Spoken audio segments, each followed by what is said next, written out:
Hi everyone, welcome back to my new vlog. So first of all, happy Mahatma Gandhi Jayanti to all of you and to my dear friends. So लोगोफोर दिनै आंनि भिडिअखौ नोंथांमोना जोबजासिम नायलांगोन होननानै आङो मिजिं थिबाय. So let's start the video.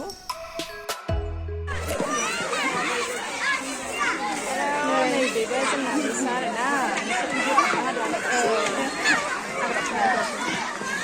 जा गरम ना लोमजोब्बाय गैया फांखांलाय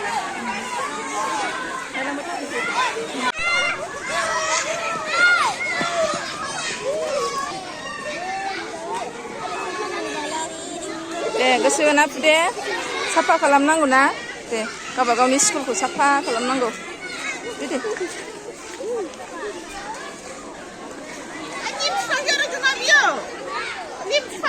बेनो मासि सिनायाखै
गासिबो बयहाबो मावदों जायबा जाया गेलेदों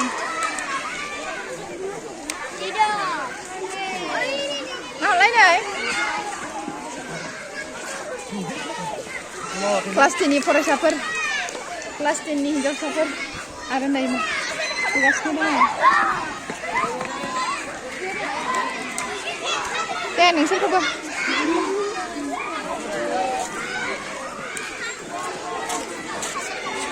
मिस्टार हट जि गोसो होदों मिसा नै मैथा मैगंबो दङ गोजा बांगाल दङ